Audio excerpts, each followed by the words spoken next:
Welcome to Podcast Tips in episode 43. Thank you so much for being here with me. I appreciate you joining me tonight and back on the show again. So let me turn down this music and we can continue with the show. But I hope you're having a terrific week and it's getting toward the end of the week. And what I was hoping to do tonight, and I will make my best stab at it, is trying to explore some wild and crazy and creative ways to start a new podcast or to transform an existing one that you might have.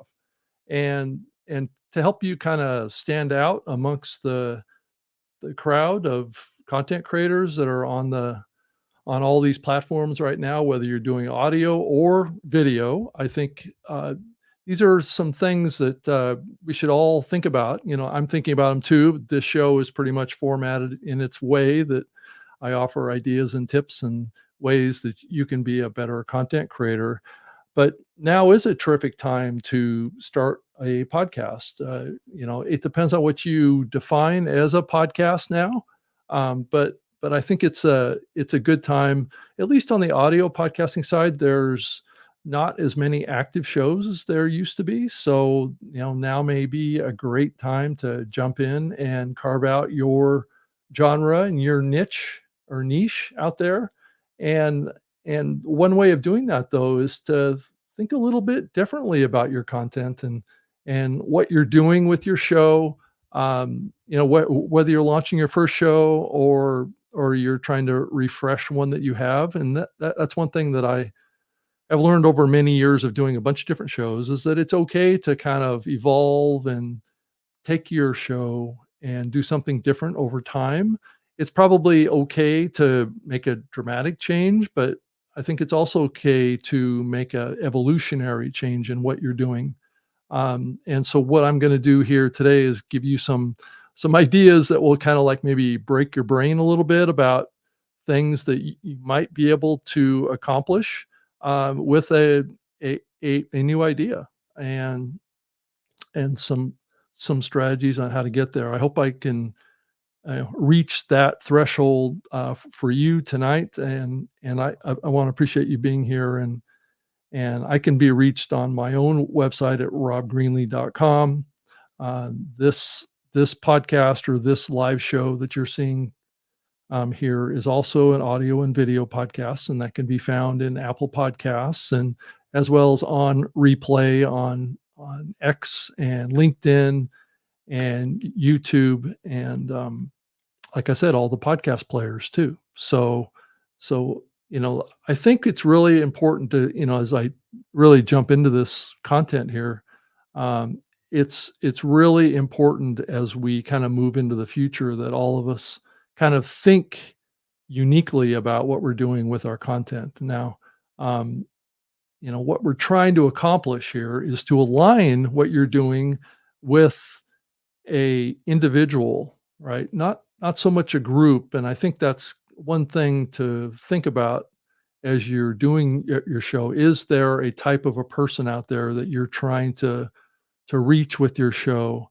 With this show, it's content creators, it's podcasters, new and existing ones, that I can help with ideas and things that can maybe break the logjam of sorts of the creativity and things like that, and just ways to think about being a content creator. And I think one of the big things, and I've talked about this a lot on this show, is, are you an audio first creator, or are you really focused on, along with that, being an authentic human storytelling person, that is trying to bring kind of a genuine personality to your podcast and your content. Now, increasingly, as I've also mentioned in past episodes on this show, we are moving rapidly into a world of AI that will rapidly change what we're doing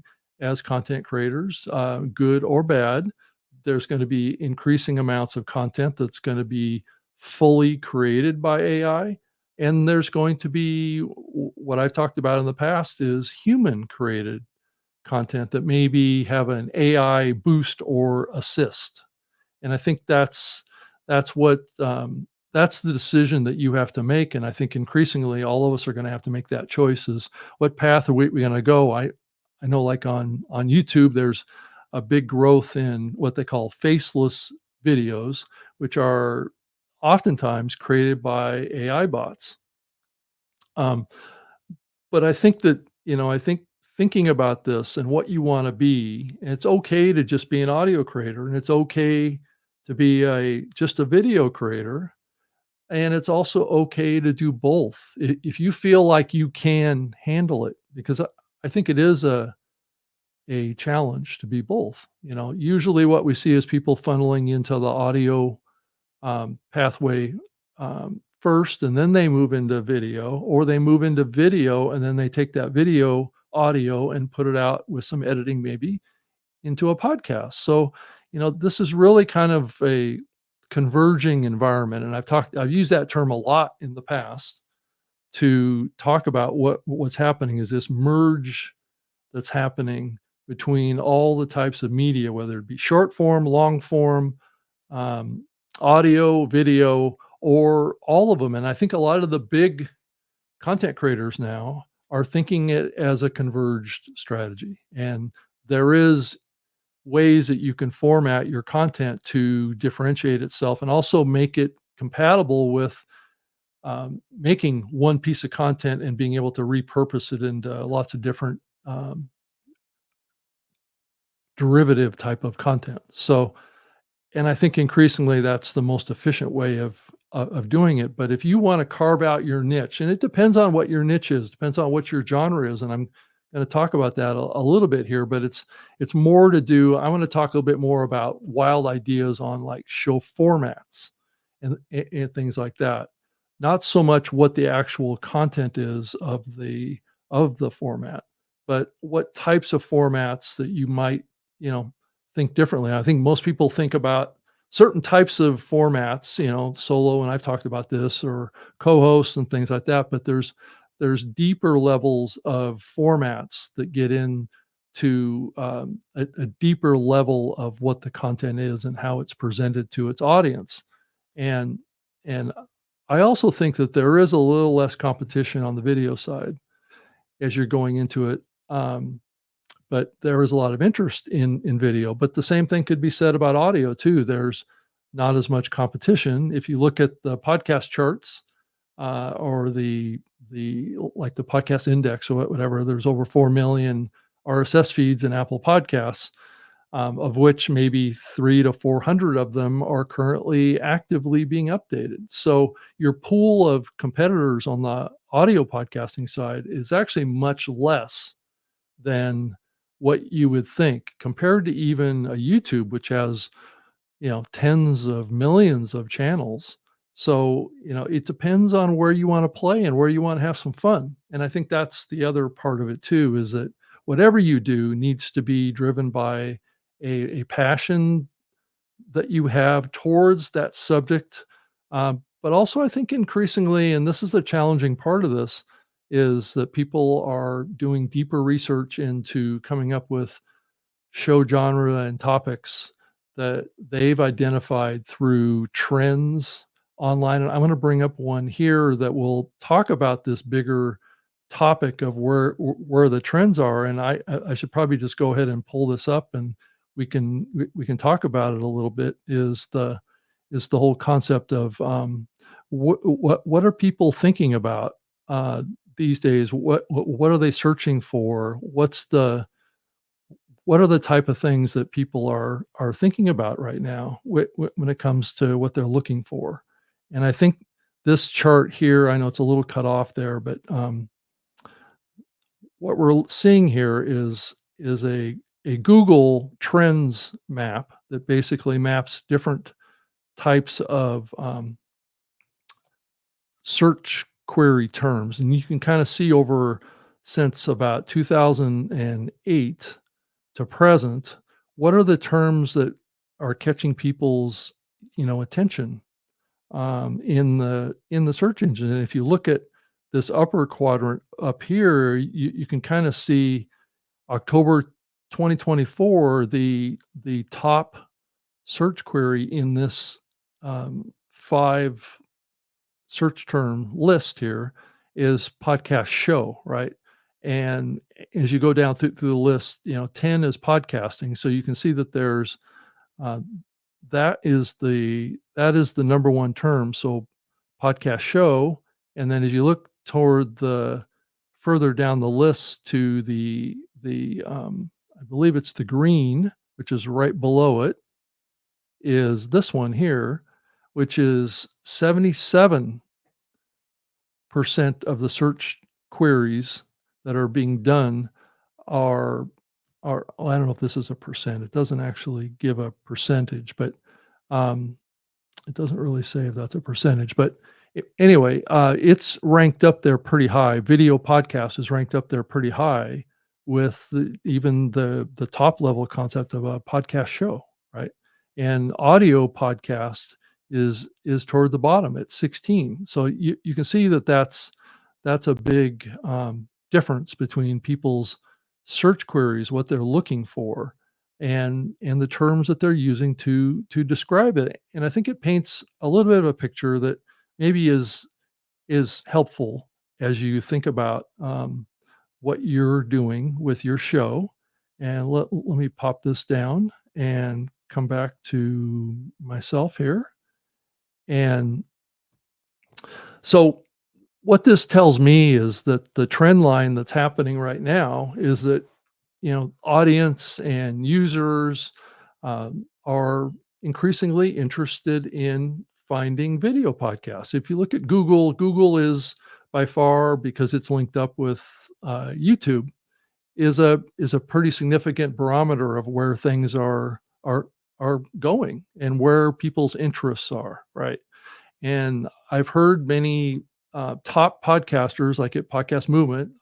I saw a presenter there that was talking about how this his name is Stephen Bartlett. He does the Diary of a CEO podcast. He mentioned up on stage that he felt like podcasting felt small to him. And I think when he was saying that, he was talking about the context of audio. And you can see from what I just showed you on the screen about the Google um, kind of trend lines, was that audio is seen as a subset of the video experience for podcasting. And I know that there are a lot of people in the podcast industry that don't like that trend or don't seem to think that it's a valid trend. And I tend myself to just look for evidence myself in various places of trends that are moving us forward in a certain direction. And I think clearly, seeing that there with Google Trends, and then hearing what people are talking about when I go to conferences and events, the topic of video is like top of mind, and that just seems to be where things are heading towards. And what that means for you as a content creator is that it would be wise for you, I believe, and this is my advice because I'm taking it myself, is that I'm diving all in on trying to do video too. And my goals here are not necessarily to be the most popular podcaster in the world or the biggest show or all this kind of stuff. My niche or niche is to help others. And that's everything that I've done in my whole career, working for Libsyn or Podbean or Spreaker or Microsoft. Even when I worked on the Microsoft Zune at Microsoft and Xbox for many years, was working with podcasters to get them more exposure, to get them understanding the medium more. And I've done many kind of state of the industry panels at conferences and things like that. And then the whole new media show that I do with Todd Cochran, I've done for many years to help bring this kind of data to the community. And that makes it easier for people to make decisions about what they're going to do with their content and their podcasts. Now, I know that one of the huge topics everybody's talking about right now is, well, how I'm going to make money from doing this, and that is a scale question. Like if I wanted to create a show, and I've been thinking about this a lot, that would scale really large, I would have to think about the show that I would create differently than what I think about when I create this show. This show caters to a smaller niche or niche of the greater population. There aren't that many people right now that are actually thinking about starting a podcast. It's just the reality of the market. You know, a lot of people don't like to admit that, a lot of the people in the industry, but there's not as many people looking to start a podcast, but there are, I believe there's more people more broadly, if you look at wanting to start something with video, but they're okay with adding audio, right? So this is the tension. And then there's another subset of people out there that are very, very passionate about audio. And I can totally understand that. That makes total sense to me.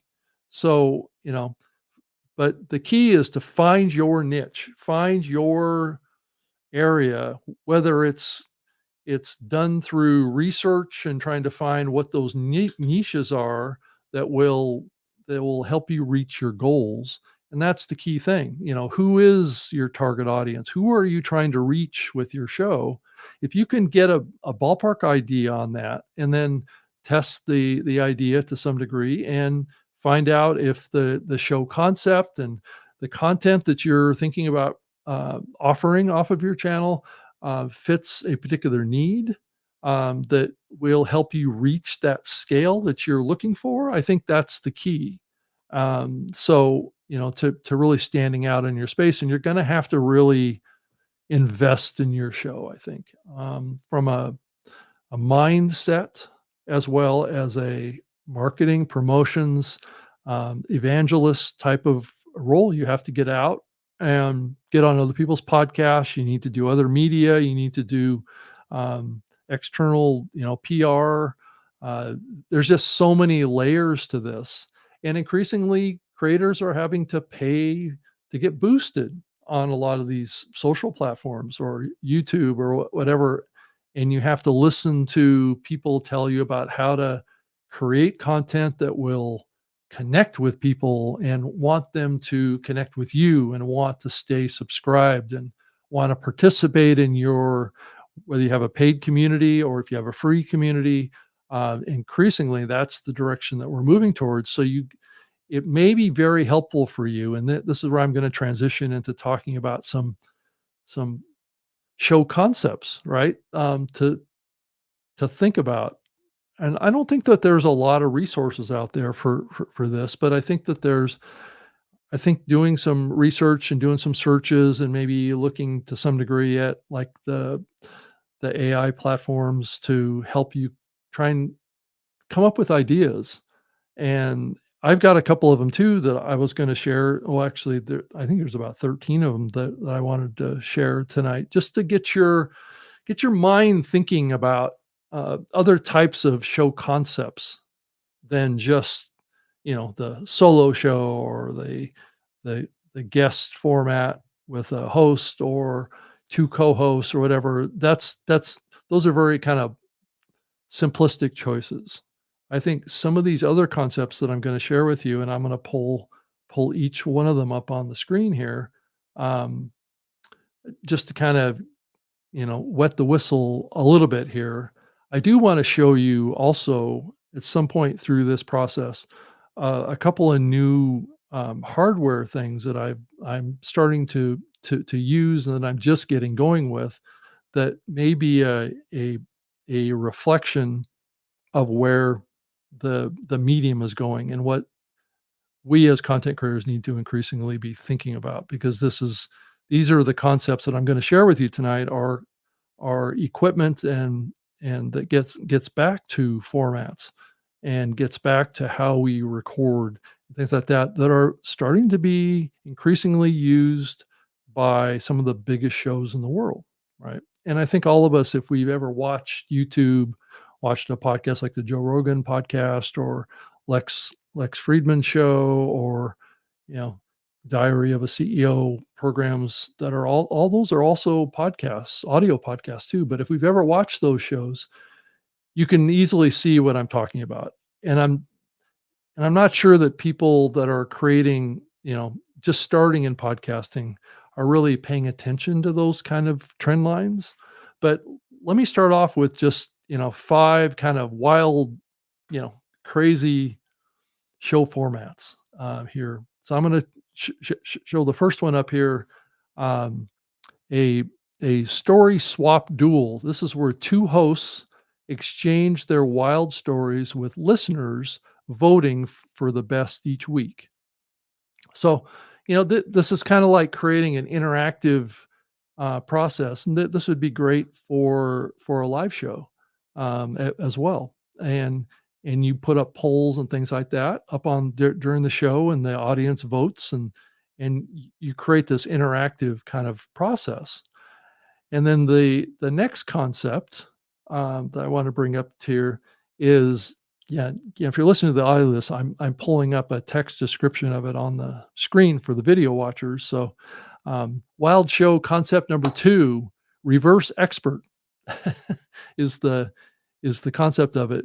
People teach experts something new each and every day, flipping the traditional podcast format. So different people teach experts, and I think we see this in conversations that happens like with pollsters, right? Where they go out and talk to like a group of people and talk about, well, which political candidate are you voting for and why? So this is like looking at and having experts up on a panel that are listening to these people talk about what they think are are important in a particular area.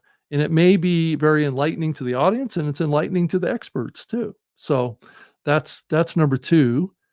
Number three here is, this is a creative format, the interactive choose your adventure. So let listeners vote to decide the outcome of your story, creating a dynamic and interactive show experience. So, a listeners can vote to decide the outcome of a particular story that you have set up with them. This is another example of something that could be done through a polling type of process with your audience, and it needs to be set up probably in a prior episode, and then you poll them and get their ideas back, and then you have that show happen, or it can happen real time. It just depends on the actual format of the show.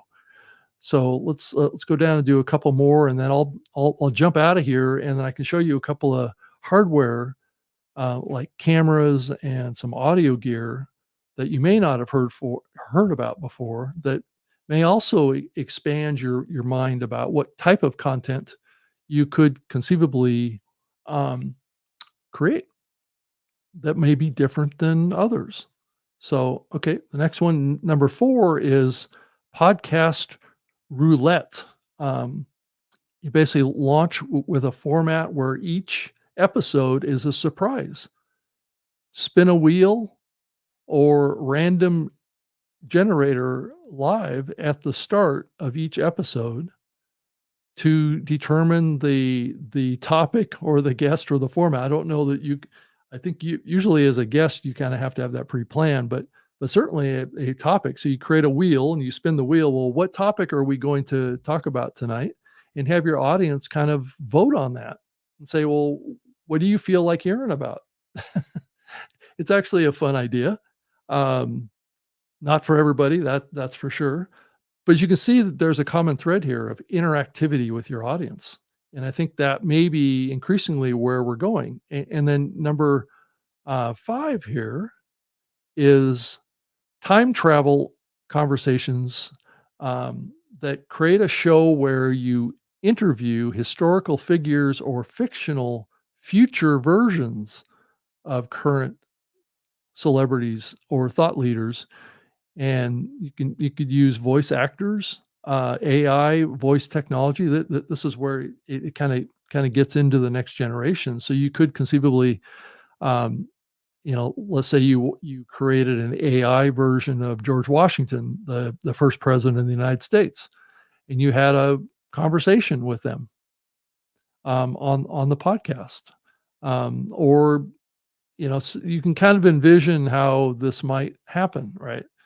I think a lot of people would like to go back and, talk to their great grandparents or something like that. Now that may be possible in the future too, but it's an interesting idea that time travel conversations show, right? So you could probably make it a little bit fictional, as well, um, but it may be a little challenging without an AI voice to pull this off, but it's a fun idea anyway. It's definitely crazy and wild, that's for sure. So let's, show number 6, crowdsourced decisions. Start with a podcast where the audience directly shapes the episodes. Let listeners vote in real time via social media, live polls on what the host will talk about in the episode that night. And that's actually a really good idea for this show.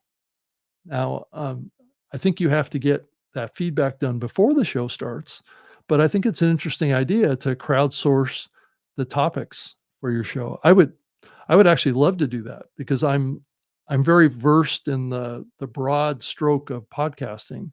And if you ask me pretty much any question about podcasts, I can probably have a decent answer to it. I don't know that I have an expert answer to every possible question about podcasting, but I can certainly take a stab at it, and I would definitely let you know what I'm weak in and what I'm not. So, what's interesting is the common thread here that I'm seeing with these is in audience interactivity. And as we move to the next one here, number 7, narrative soundscapes that incorporate immersive audio storytelling using real-time soundscapes. Now, granted, this is not necessarily a new type of content format. When podcasting originally started back in like 2006, 7, 8 timeframe, there were many podcasts that were started, and we've seen this to some degree even on the YouTube side where people will go out in nature in the wilderness and they will record their walks along a river stream, or they will walk past a waterfall, and they will talk about topics that are top of mind at that moment or what they're experiencing. And here recently, and I'll bring in a new piece of recording equipment that's out there. I've put it in the show notes for the show. It's a Nomano sound capsule, and what this is basically a studio. The lid of it comes off, and it's basically a studio in a little portable compartment, carrier that comes with 4 lavalier microphones. And all you do is put these little lavalier microphones on your lapel, push that red button right there, and it starts to record. And the other part of this platform that is very interesting too is that it's got a sound, or a noise reduction tooling in the platform that which basically makes it possible for you to basically record from anywhere. There's 8 microphones around this. Um, as you can see, these little black stripes that are on the side here, those are actually there's 2 microphones in each one of those stripes. And so it's capturing the ambient sound. So if you're like walking past a waterfall, and it's going to pick up the sound of the waterfall, and then each one of the lavalier microphones that you're wearing here on your chest will pick up your words, right? Your spoken audio, and they will be stored separately in here. And then once you're done recording, then the audio that was recorded here uploads or transfers over to the base unit. And this base unit connects via Wi-Fi to the cloud. And I can show you really quickly on the screen here um, what that looks like here. Let me see if I can switch over and show you the Nomano platform. I'm gonna share this tab. So let me pull it up to on the screen here, and you can see it here. Now, granted, this is kind of a cutting edge new platform that is taking audio to another level. As you can say, turn any conversation into a great podcast because it has those noise reduction capabilities that make it possible for you to record anywhere. And I think that is a powerful thing to have in the context of being able to do new formats. And it also has what's called spatial audio. So, and that is also an opportunity for doing soundscape type of things, and then also to do like audio dramas or um, things that require, kind of sound depth, like place in your audio, which is possible with this platform. Is that you can create a version of the audio that puts each of the people that are wearing this microphone in a particular place based on distance from the sound capsule or the bass unit. And it gives that spatial experience so that the audio is coming from in the back left or something, or the back right side of the audio experience. It can be a little bit different experience, but you can kind of see how technology is progressing to the point where it gives us a lot of options about where we can actually record, and how we can actually find ways to make content a little differently than what we've normally done. So, in a closed studio, or that has sound buffering in it, you don't really have to worry about that with this platform. And then here I can show you quickly the cloud experience that's there too. That it basically uploads to this cloud platform, and then you can go in here and you can process the audio. You know, it's it's like an enhancement. It's got, I don't know if you can see it very well on the screen, but it's got full processing, all enhancement options on here, and it and you can also just do light, medium, and full, and then also spatial audio, which is an option toward the bottom there. So, I think technology's really gone to a whole nother level. And that opens a lot of opportunities, as we look forward. And so I think we were let me bring up the next one. That's all I wanted to show about the Namano at this point. I've got another device that I wanted to share also. I do also use, occasionally with my iPhone, I'll I'll use this DJI kind of mic set, which is basically a lavalier kind of package that, that will connect to your iPhone. So you just pull this out and it connects to your iPhone. I think it's a little blurry there, but it's a it's a receiver unit, and that's what this is. And let me put this away. And this base unit here is actually a battery as well. So it always keeps you charged up. So that's the other part of this, is a lot of these wireless hardware capable devices now, you don't have to worry about, the battery life running out of them, because a lot of them will last for a long time. So that's good. And I've got another one that I'll show you here in a minute. It's brand new. I actually haven't used it myself. Um, let me see here. Let me see it. Let me go to number 10, which is it's another wild and crazy one. Um, Real-time problem solving launch of a show focused on solving a problem or challenge in real time with no prior preparation. So, you just start.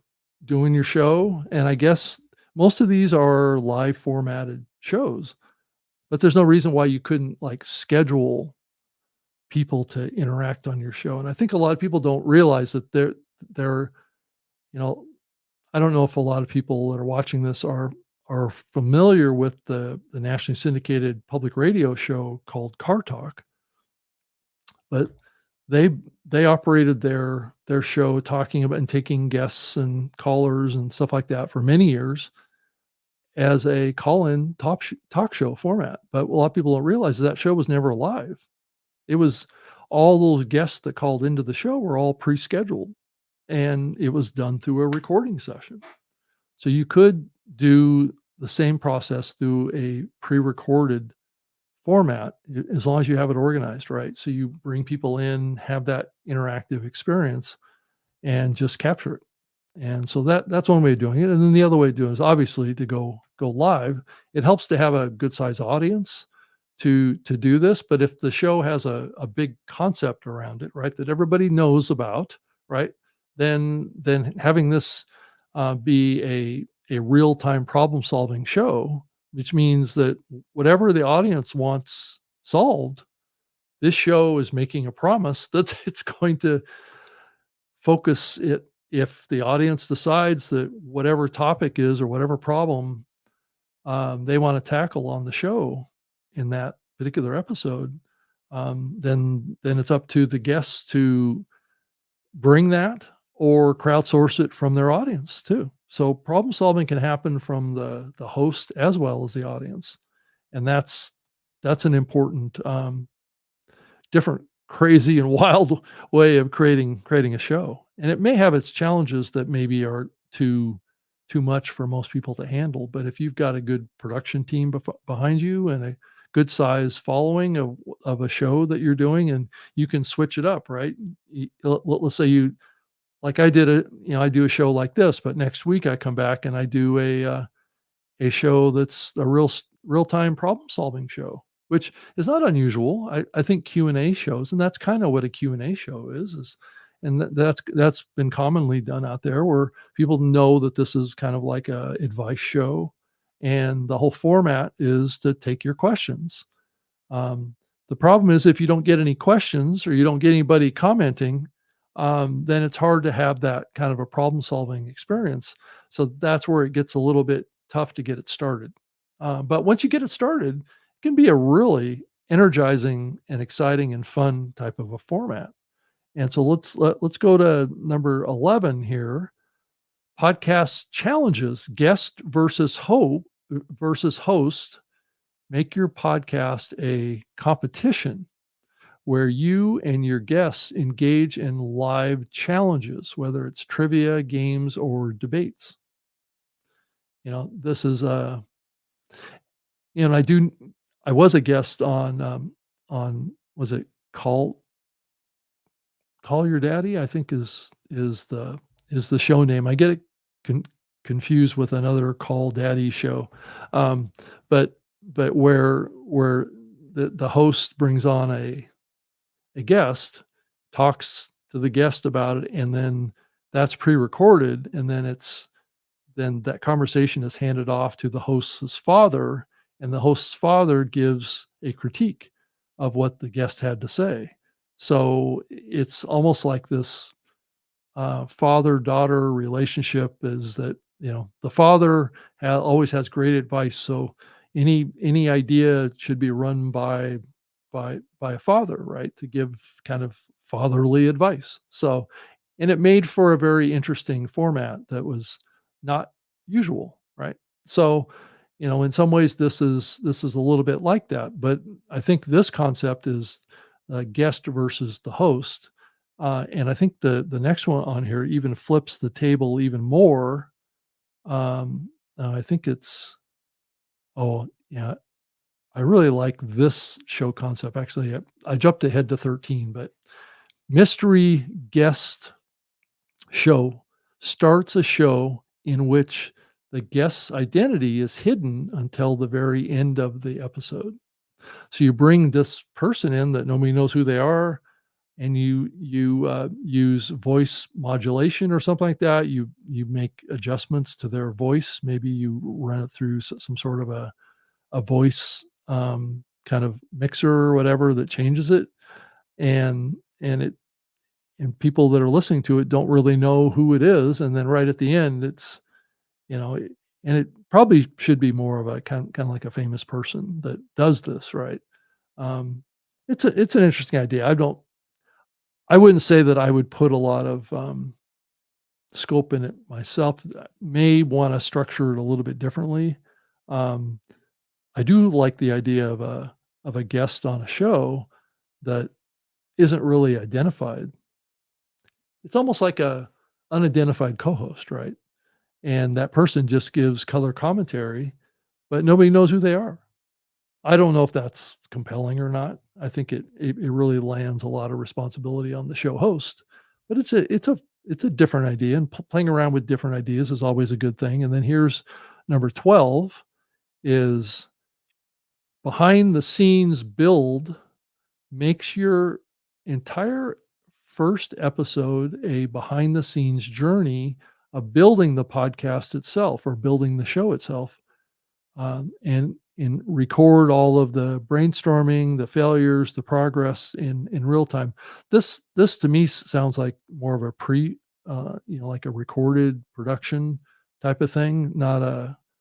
I mean, I suppose you could do it as a live show if you had all of the like video segments or content segments already kind of chopped up and ready to play during the show, um, and and have that kind of natural conversation about what the process was of creating that podcast or that show. And I think it's an interesting idea. And I think that's it. And yeah, I wanted to share quickly the address if you wanted to go see more information about the Nomano. This is the address too. It's NOMONO.co is the URL. It's a pretty expensive piece of audio gear, but it is extremely valuable if you wanna do, remote or in noisy environment recordings. I think it really excels at doing that, and then also in the high quality kinda spatial audio recordings as well, but you can use it really for any podcasting if you want. I mean, you could use it in a studio, you could use it and you would get terrific audio out of it. That's the thing. I mean, there's a lot of people that would invest a lot of money in building a studio like I have here, and when really all they need to do is go out and buy a Nomano, and they can do a show anywhere. Now, granted, it doesn't work with live in real time format. It's a pre-recorded type of a device, but there's certainly nothing wrong with that. So let me, I'm going to move on a little bit here and talk a little bit about um, some some aspects of unique formats through some technical setups. Like I had just talked about the Nomano.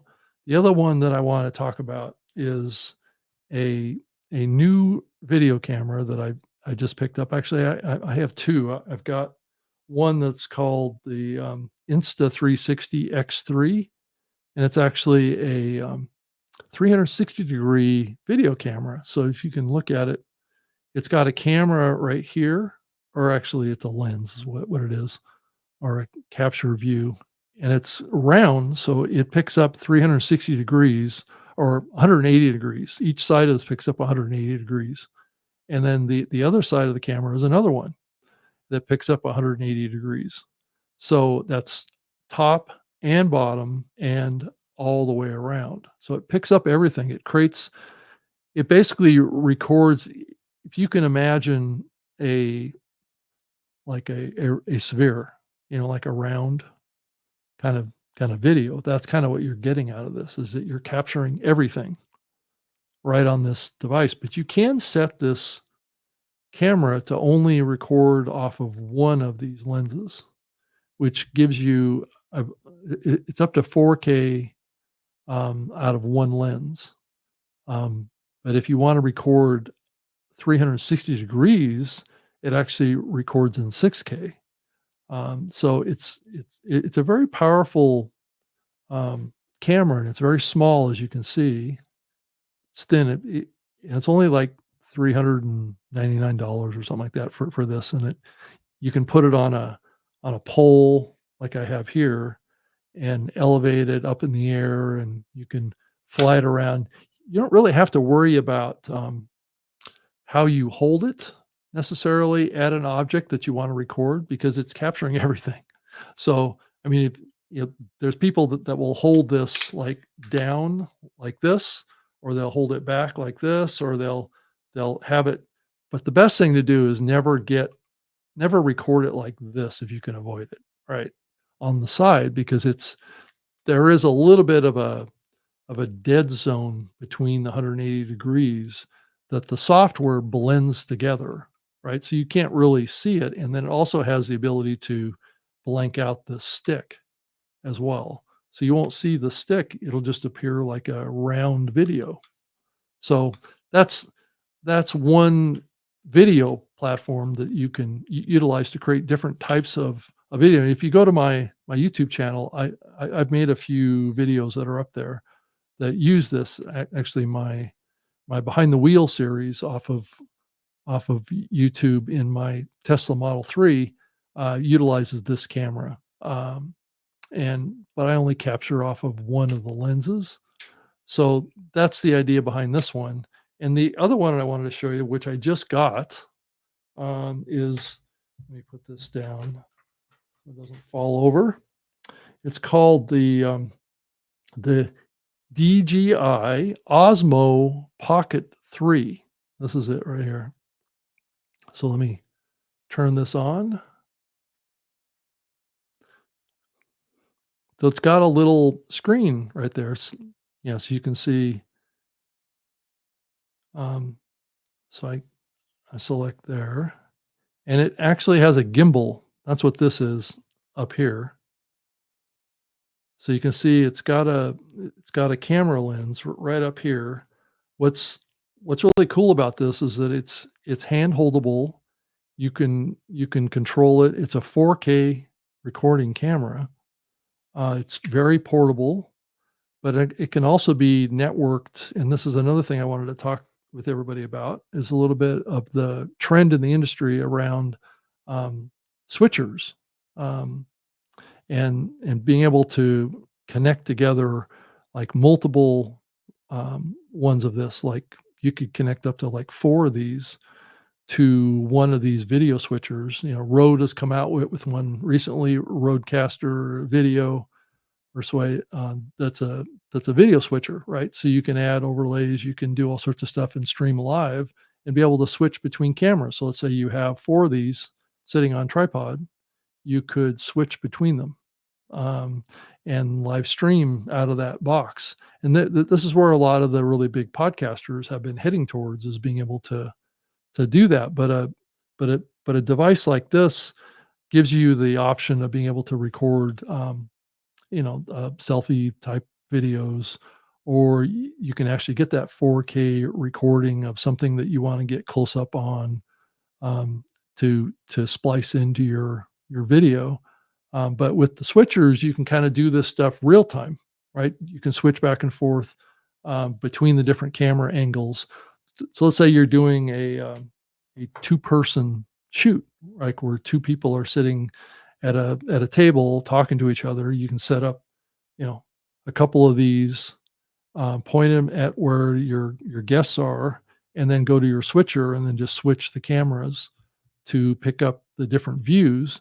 And then this has face tracking capabilities. So if the guest moves a little bit around or whatever, it'll it'll follow the guest, right? And also has the ability to zoom in a little bit, um, and it can all be networked to a separate recording platform, or it can go out stream live. So, you know, the tools of the game now are definitely elevated, and the cost of this camera here and its complete kit, it comes with a little wireless microphone too that automatically connects to it. Um, and other accessories that come with this for it's their creator kit is around it's around $700 after taxes and all this stuff to have this. But it's a self-contained kind of recording platform, just like when I was talking about the Namano, and the built-in microphone is pretty good too, but it comes already with this. So, you can just plug this onto your lapel and hit the camera and start recording and flip the camera around if you want to record something in front of you, or if you're trying to create a production, let's say you're a cooking show or something like that, and you want to show a dish, whatever, just flip the camera around, capture that, and flip it around again and continue talking, and or set it up on a tripod in your kitchen or whatever, just to give an example, and then touch the screen to do or have someone else do it for you. I think you can preset it to track automatically. Just set it up and it will track you as you're walking around in the kitchen, doing your video. So the tech on this stuff is becoming amazing, and what you can accomplish with these type of tools is increasingly powerful. But it's also, um, in my view, it gets back to, at the end of the day, is that, well, it's great to have these tools, but what are you using them for? What kind of content are you making? You know, and that is the larger question, right? Let me pull up the a little video. Let me play a little bit of a video on the Osmo, and let's see if we can share this tab instead. And let me pull it up on the screen, add to stage, and I've got to get in here and hit the play button. A And pocket-sized gimbal camera that puts pro-grade stability and powerful imaging right in the palm of your hand. Introducing DJI Osmo Pocket 3. With an upgraded 1-inch sensor, any scene becomes effortlessly cinematic. It's perfect for when you want to live in the moment a little longer and savor every second. It's a good day. Pocket 3 features an advanced microphone system that gives you immersive sound recording. It's a time to feel alive. Be ready wherever inspiration strikes. With a quick and easy flip, get everything in frame. Directly connect a pair of DJI Mic 2s to capture crystal clear audio. Focus more on what you enjoy. With a Take It Anywhere design, Pocket 3 gives anyone the power to create. Well, almost anyone. It can fast charge from 0 to 80% in just 16 minutes. So you can stay ready for the shots that matter most. Show off your best dance moves with a 3-axis gimbal that keeps your shots stable and ultra smooth. Get unique angles with features like Spin Shot. A new face auto detect feature makes tracking effortless, letting you focus less on the camera and more on her. An additional battery handle ensures you'll have plenty of time to record it all. Even after. yeah, let's go ahead and pause that. I think that gave you a pretty good idea of what this little video camera is capable of doing. It's pretty exciting, and I was inspired by it myself. And as I look at trying to expand and do some multi-camera type kind of creation experiences for some clients and things like that, I don't know that I'll use it necessarily here in the studio, but it's certainly something that I could set up at some point and try and see what kind of different kind of experience I can create with a multi-camera type of a shoot opportunity and a switcher and things like that. It definitely would take things to another level, being able to switch cameras and different types of views. I mean, I can do a lot with with the StreamYard platform, like I can change the the views like this. I can back out, a little bit and share that kind of difference and share the background and things like that. But um, that's that's kind of a not that dynamic of an experience. I think a lot of folks would like to have the ability to switch, and I know that some of the new switchers will actually switch automatically. So it'll be based on audio input, um, where they'll switch cameras, where the audio is coming from automatically. So you don't even have to have like a producer or something like that that can help manage that. So so well, that's about all I wanted to cover tonight. And if you have a question or a comment, I hope I was helpful in inspiring you to think about maybe different kind of creative formats and what you might do in your podcast to kind of change it up a little bit. It may challenge you a little bit to try and work out the technical details around making this. It's certainly a lot easier just to do a solo show, just like I'm doing here, or a co-host show, or a host and a guest type of format. But having a, a way of having an interactive relationship with your audience and get more people involved in your show and creates a more compelling experience for them. So but if you have any questions, I'll open it up here for the last 10 minutes or so of the show. If you have any questions or comments for me, or any wild and crazy ideas that you have, I would love to hear them and see what your ideas come up with, and what do you think of some of the wild and crazy ideas that I showed on the show today. Um, but I wanted to also throw up my website, robgreenlee.com. I also do a podcast with Todd Cochran called The New Media Show at newmediashow.com. And that's live every Wednesday. Right now, that's 8 p.m. Eastern. And that would be, was it 8 p.m. would be, 7? No, I'm drawing a blank. So 8 p.m. Eastern every Wednesday, and 5 p.m. Pacific. So go check that out if you like to hear deeper conversations about podcasting, because that's what we talk about on that show. I also have a YouTube channel at Rob Greenlee, and I'm also working on trying to put on in January the Podcast Hall of Fame. So at podcasthof.com, or just Podcast Hall also will work as well. So um, I want to wish everybody a wonderful evening. And, if you want to send me any questions before the show, or if you have any topics that you'd like me to talk about, issues that you're seeing in the space, I do have an email address, rob.greenlee@gmail.com, or just robgreenlee@gmail.com will work as well. And I also have an account on X at Rob Greenlee, and that's 2 E's on the end. And if you wanted to send me any kind of comments or questions about the show topics, podcasting is a very creative medium, and it's really up to your creative abilities to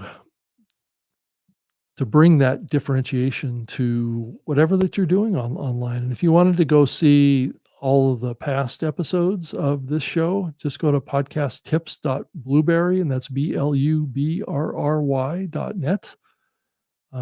That's off of the Blueberry podcasting platform, but all the audio and video of the shows are up there. But they're also up on all my social accounts and on YouTube too. So, and this is the 43rd episode. So I've been doing it for a while now. I'm coming up on a full year of doing this. So it's exciting. And so I want to wish you a wonderful evening. I appreciate, like you say, like I said earlier, you being here tonight, and being a viewer of this show, or watching it as a podcast too. So Thank you so much and have a wonderful evening. And we'll see you back next Thursday at 7 p.m. Eastern, 4 p.m. Pacific with another live podcast tip show. Thank you so much. Good night.